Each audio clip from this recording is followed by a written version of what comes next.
bunuh diri dengan nafsunya sendiri, bunuh diri dengan emosinya sendiri. Iya kan? Orang saling melawan ini, entah dari skala sekecil sampai skala bahkan mungkin 2026 akan terjadi perang dunia. Jadi tidak semua yang terbangkitkan ada yang terpilih. Karena itu karena pengaruh nek wong Jawa ngarani sawap, kena sawape mbah-mbahe kan itu. Akhirnya mulai kesadaran, nah akhirnya kebablasan, Pak.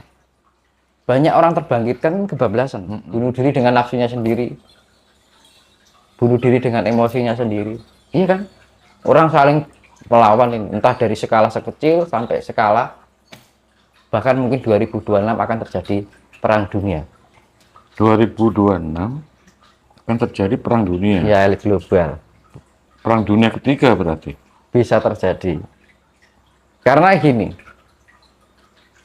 nanti akan mengalami perbankan dunia itu mengalami kolapse. Jadi kondisi ekonomi secara global ini benar-benar Hancur. nggak tahu arah, istilahnya sudah kacau lah gitu. Nah, ini akan menjadi suatu tambah emosi tadi, peningkatan emosional dan ego manusia, nafsunya itu semakin tinggi, semakin liar. Makanya kan saya menyebutkan orang akan bunuh diri dengan emosinya sendiri, bunuh diri dengan egonya sendiri, bunuh diri dengan nafsunya sendiri. Nah, bagaimana cara agar kita tidak masuk lingkup darah itu? Yaitu tadi kita harus bisa mengendalikan dengan kesadaran tadi. Makanya sangat penting sekali kita mengolah kesadaran, kita melatih meditasi, melatih keheningan di malam hari itu sangat penting.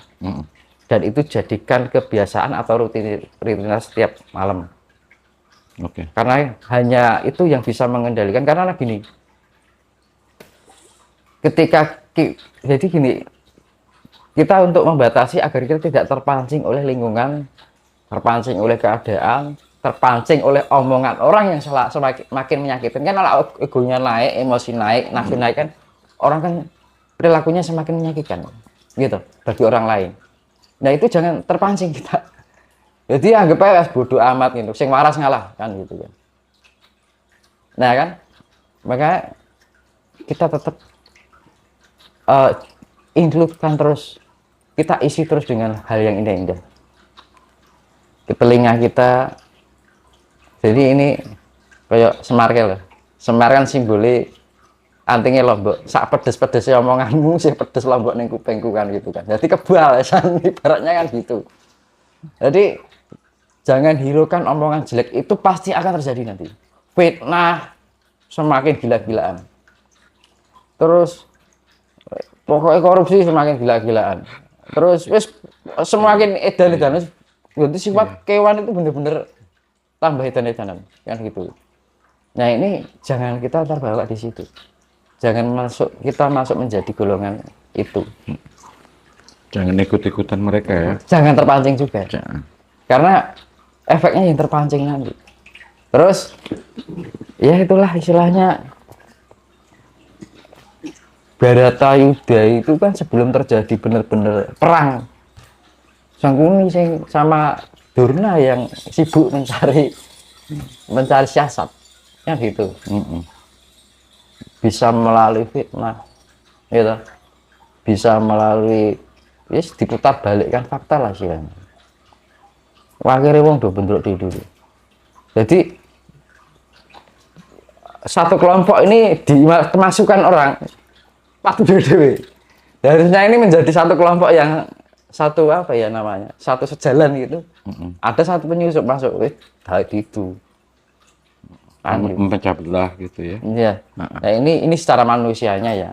Dan secara alamnya, alam ini terus. Dia akan bergolak terus.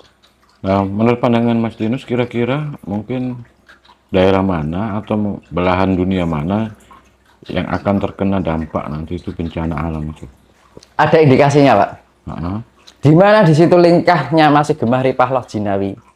Ya maksudnya Gemah Ripah itu keramahannya masih terjaga, kepeduliannya masih kejaga. Di situ daerah yang aman. Aman ya.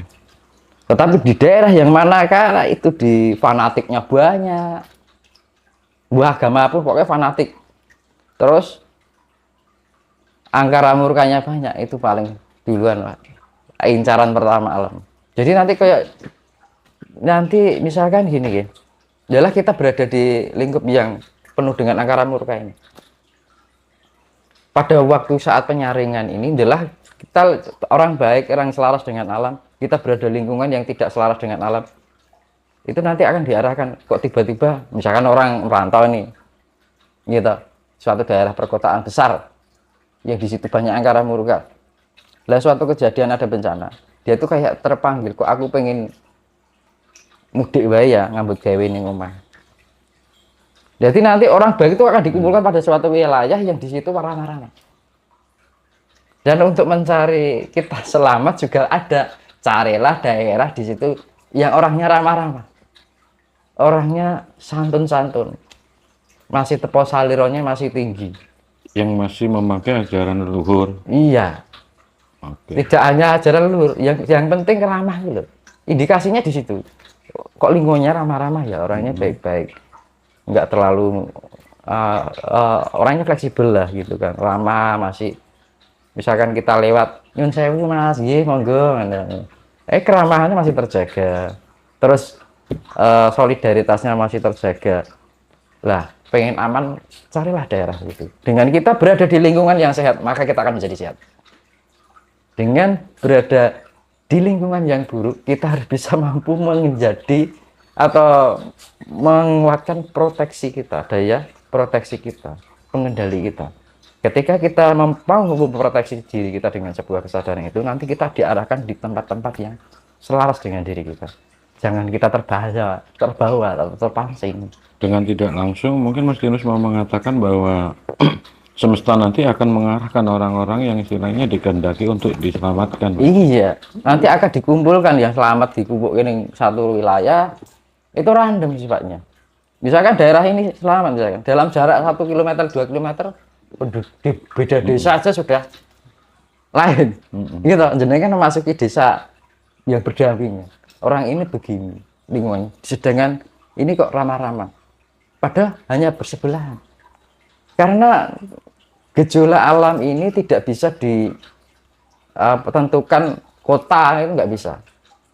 Satu kelurahan atau satu kecamatan itu bisa.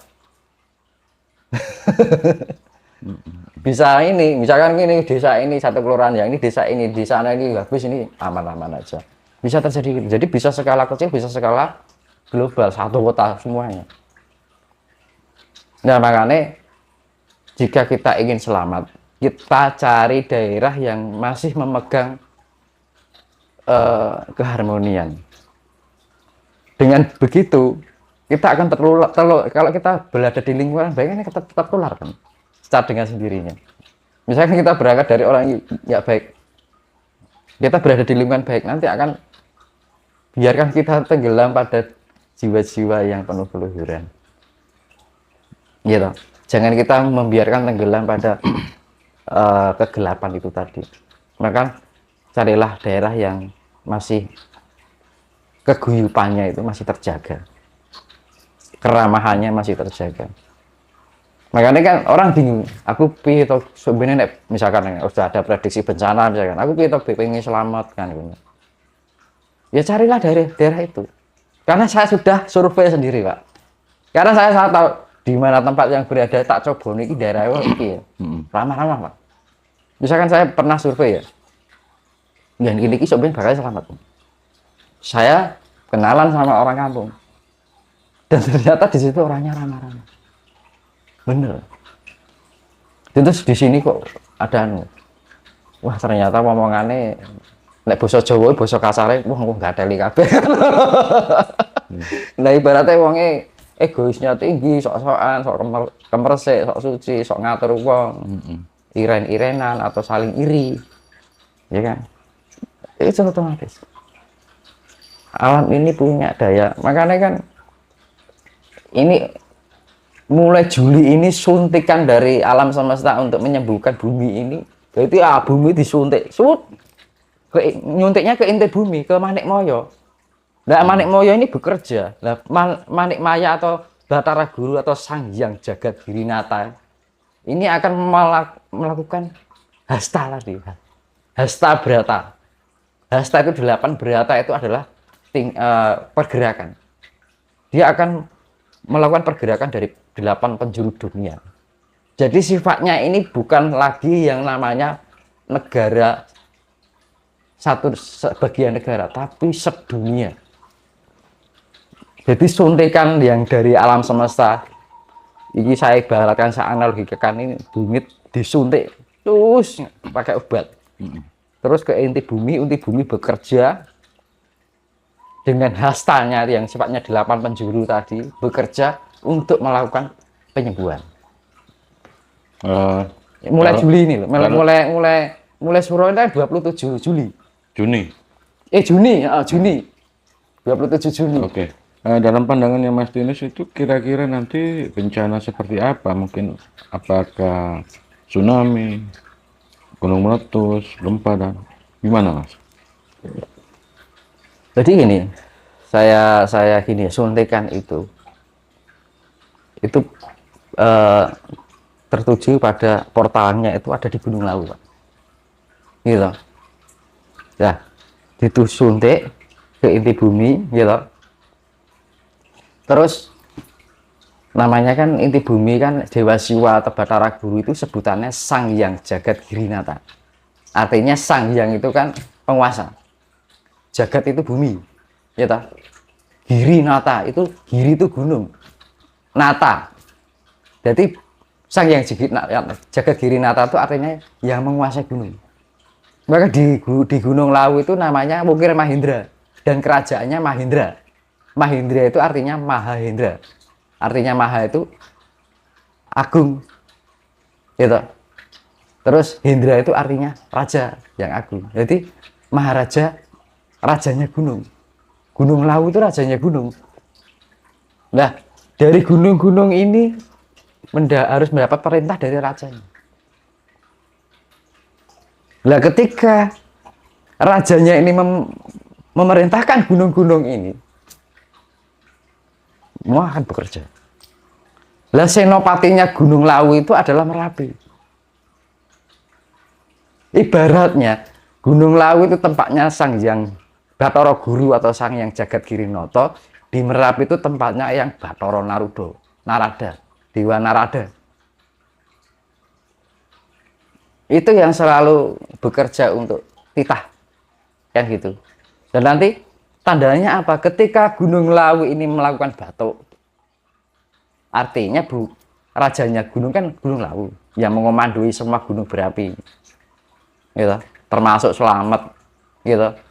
Gunung Sumbing, Merapi, terus Semeru, Raung, itu masuk Bali, Gunung Agung, Gunung Gede, kan gitu. Krakatau, semuanya, semua akhirnya menjalar. Ini kan kayak saraf, ini saraf-saraf yang ada ya, jalur vulkanik ini akan bekerja. Ini ada gempa, ini pengaruh pada lautan. Termasuk jalur tektonik yang ada di dasar laut. Ini akan menimbulkan tsunami. Tsunami-nya tidak hanya 10 meter, tapi bermeter-meter. Kan gitu. Dan itu semakin intens. Jadi nggak langsung, sedikit demi sedikit gitu. Intens tapi. Intens terus, nggak berhenti-berhenti. Dan itu di sisi kehidupan manusia juga oleng terus, manusia pada adu kebolehan ego karena emosi itu tadi. Okay. Nah itu tadi. Di awal pembicaraan kita tadi itu Mas Dinus kan bilang bahwa leluhur kita itu kan senantiasa itu jampangi, jangkungi, ngayomi, sering apa ya, menjenguk kita, menjamah kita. Jadi artinya leluhur kita itu tetap peduli dengan kondisi kita.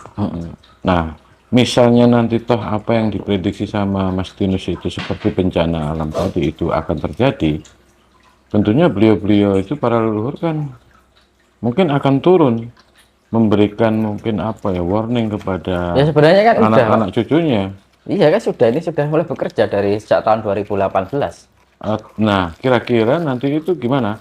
Apakah efektif warning yang diberikan leluhur kepada manusia-manusia itu? Kesadaran. Kesadaran ini membawakan tidak menjadi penyakit. kita tidak berperan sebagai penyakit bumi ini. Mhm. Karena obat ini dikhususkan untuk membasmi penyakit yang membuat bumi ini sakit. Saya analogikan manusia yang disuntik tadi. Nah, dengan kita meningkatkan naikkan kesadaran kita melalui bantuan mbah-mbah kita yang mungkin nitis atau inkarnasi, ya kan? Itu kan meningkatkan daya kesadaran kita. Dengan kesadaran itu melatih meningkatkan kebijaksanaan kita, akhirnya kita hidup berselaras dengan alam dan kita tidak berperan sebagai penyakit. Tapi barang siapa yang masih berperan sebagai penyakit akan dibasmi. Kira-kira kalau persentase berapa itu, Mas? Ya nanti kalau secara puncaknya mungkin 2030 2031 itu terjadi air bah seperti Nabi Nuh. Berarti mayoritas. Nah itu hanya tersisa 5% dari keseluruhan di dunia. Berarti 95 yang hilang. Kan jumlah manusia sedunia kan 8 miliar. Kurang lebih ya. Ya dikalikan aja 5% itu berapa? Tinggal 400 juta. 400 juta. Sedunia loh Pak. Iya. Kalau ngambil 5%-nya. Iya. Berarti kan yang 7,6 Ya, besok kan sudah tidak ada. Iya besok sepi.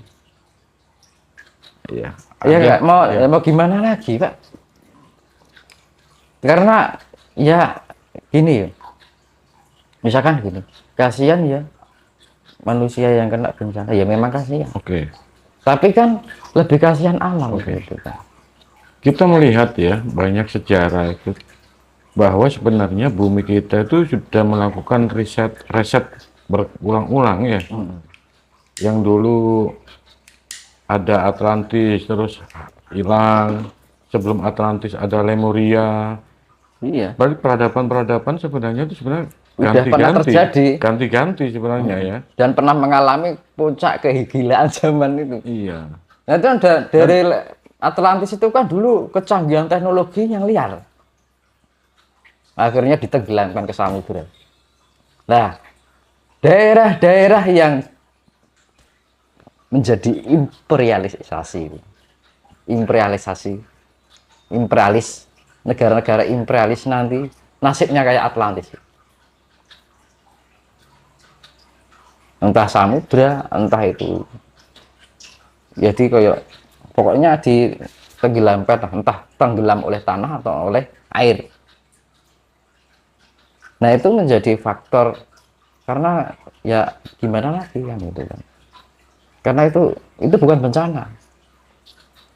Ini proses penyembuhan tadi, pengobatan. Ya, suntikan itu tadi di bulan Suro ini. Dan nanti mulai Juli ini mulai bekerja sedikit demi sedikit. Tapi semakin tadinya itu semakin tinggi, kan gitu loh. Efeknya semakin tinggi. Jadi keterusan, gak mandek-mandek. Kan dari kemarin itu kan itu suntikan itu kan nanti berapa kali Pak? Tidak hanya sekali. Tambah ya terus. Ini nek wong periksa kan mesti kan mindok kayak kan. Nah itu. Nah pertama kan memang ya contohnya obat itu kalau orang periksa kan dilihat desak jantungnya kayak ini wis bener kurung lah wis siap kurung ki nek wong dokter kan deteksi detak jantungnya ini dia terus mengatur komposisi obatnya takarannya sak piro ki nek wong ngene iki. Lah kira-kira nek dileboni obat apik ora dengan kondisi yang penting kan dites dulu sebelum ditusuk sebelum disuntik. Nah, besok ini sudah waktunya disuntik itu. Yang kemarin itu baru diperiksa ngono, urung disuntik, Pak. Kan gitulah, suntik ki nang sing medeni, Pak. Iya. Tapi kalau pakai analogi orang sakit itu ada dua arah aja nanti. Dia disuntik nanti jadi sembuh atau mungkin ya tidak sembuh, kebalikannya mungkin mati juga. Itu. Tapi kan dokter alam semesta beda kalau dokter manusia, Pak. Kan gitu. Lebih pandai alam semesta. Ya kembali tadi yang katanya Mas Dinis tadi 95% itu kan berarti memang kalau dilihat dari situ banyak orang yang mungkin masih Ya, seleksi itu bertahap, tertidur Pak. kan ya, Iya, masih bertahap. bermada. Nanti bertahap seleksi, itu banyak terbangkitkan, seleksi lagi, banyak Iya. terbangkitkan, seleksi lagi gitu. Jadi yang sekarang ini terbangkitkan itu masih diseleksi loh, Pak. Masih disaring lagi loh. Betul. Bener-bener yang bener real. Murni. Murni. Iya. Jadi tidak semua yang terbangkitkan ada yang terpilih. Karena itu karena pengaruh nek wong Jawa ngarani sawap, kenal sawape mbah-mbah kan itu. Akhirnya mulai kesadaran, nah akhirnya kebablasan, Pak. Banyak orang terbangkitkan kebablasan, kan gitu kan. Akhirnya merasa, wah aku akan gini, akan gitu lah. Itu kan malah kebablasan, kasihan kan gitu kan. Akhirnya malah menjadi suatu gangguan kejiwaan.